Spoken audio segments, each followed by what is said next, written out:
Welcome to Beatsource Tech. My name is Mojaxx and today we are talking about some very, very big industry news. So yeah, massive news this morning. I found out at the same time as everyone else. I didn't have any early heads up or anything like that. It was a big shock to everyone in the industry. And so I'm going off the dome here and there will probably be jump cuts. I hate jump cuts, but there'll probably be jump cuts. I might waffle, I might ramble, I don't know. But we have to talk about this because this is huge news. AlphaTheta Corporation acquires Serato Audio Research Limited. That's the title of the press release. Let's go on and read some of the press release to you. I'll put it on the screen as well. AlphaTheta Corporation, market leaders in DJ hardware and software through the Pioneer DJ brand, and Serato Audio Research Limited, market leaders in DJ and audio software, are delighted to announce, subject to approval by the New Zealand Overseas Investment Office and other customary conditions, that the two companies have agreed on the acquisition of all Serato shares by AlphaTheta. Since 2011, AlphaTheta has developed market-leading DJ hardware compatible with Serato's DJ software.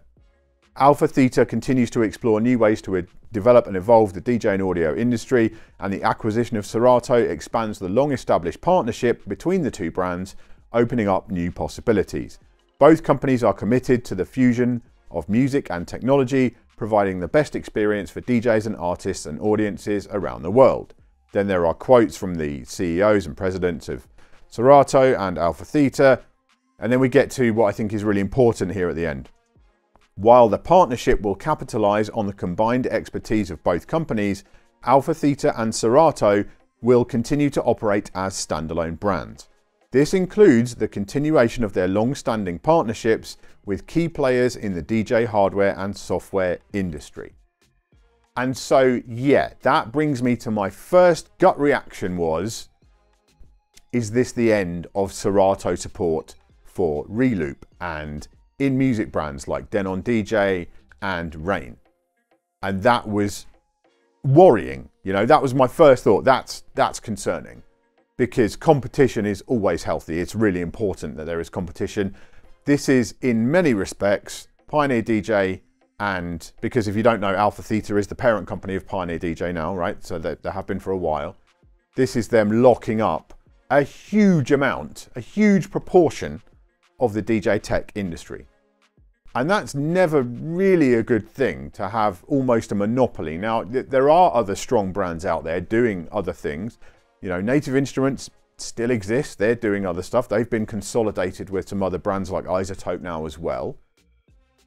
But yeah, that's a huge chunk of the market, which is effectively now owned by AlphaTheta. So it's all the Serato users and all the Pioneer DJ hardware and software users, because there's a lot of those. So that was my immediate concern. Now that statement at the end of the press release, that gives me some kind of confidence that it will happen.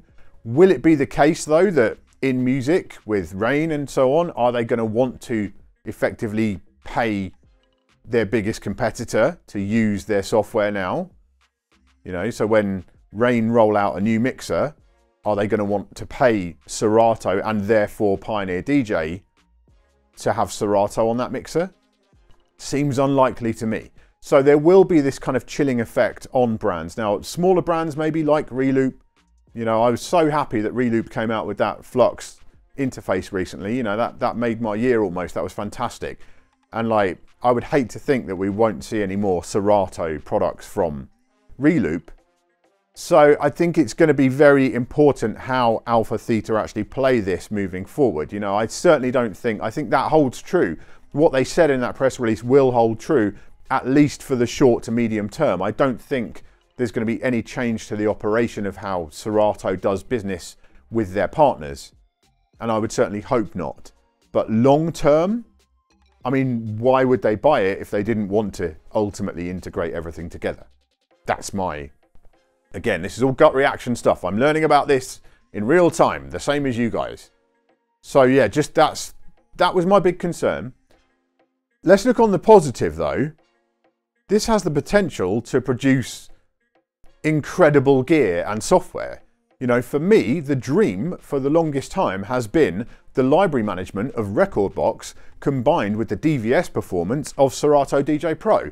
That for me would be like my ultimate software, because I think they're both gold standard in those areas. So to have a Rekordbox or Serato box that combines all that together, that's fantastic. As a DJ, I'm really, really happy about that. So there are some definite possibilities here. You know, the idea that you could have your Serato DJ Pro set up, and I see all the time, you know, DJs, they're wanting to try and use USB sticks on CDJs at some gigs. Maybe it's too hot for their laptop and stuff like that, and they'd love to use CDJs.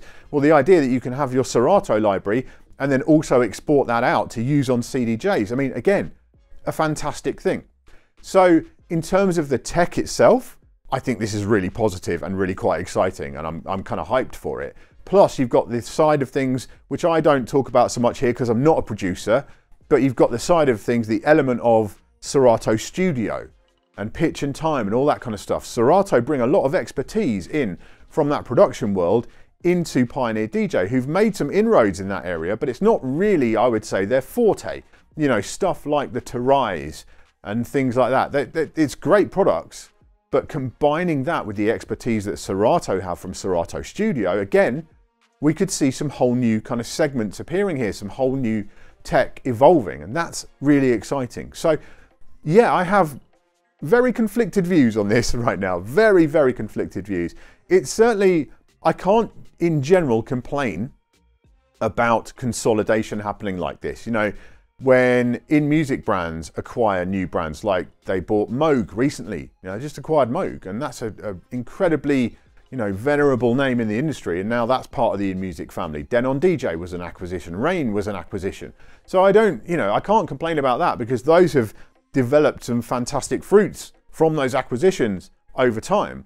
And also, you know, DJcity was very much an independent company, but now I work for Beatsource, and actually that's part of the Beatport group of companies. So that's another massive organization. And there are things we can do as part of that organization as Beatsource that we could have never done as DJcity, as a small independent. So I absolutely, you know, I see the appeal from a business point of view for both Serato and for AlphaTheta. And I see the appeal from a tech point of view from me as a DJ, but there is that lingering concern. And that is something that, you know, AlphaTheta and Serato will have to work hard to kind of allay for me and try and offset and make sure that things don't go wrong when it comes to supporting the ecosystem. I mean, one area I will say where, in the, you know, totally in their defense, Pioneer DJ, Rekordbox, that works with any audio interface. You can do DVS on that. If you've got the software, you can do any DVS, any mixer that supports DVS, you can connect that to Rekordbox and use it. You're not tied to Pioneer DJ mixers in the same way, actually, that Serato is very, you know, that's locked down. So you've got more choice almost with Rekordbox. But of course, anyone who wants to work with Rekordbox and Serato in future is also competing. They're working with effectively their competitor. So this is really interesting. I just wanted to make a video about it in the hope that maybe we can stimulate some discussion from you guys and girls down in the comments. So of course, please let us know your thoughts, what you think about this, what you'd like to see come out of this acquisition. You know, what makes you, give us your positives and your negatives. I don't want to see a load of, oh, this is it, it's terrible. You know, let's have positives and negatives, because I have both. You know, absolutely. I'm not on one side of the fence or the other. I have very conflicted feelings, as I say, and I'd love to hear your thoughts as well. So sound off in those comments, and I'm sure there will be more on this story in the months and years to come.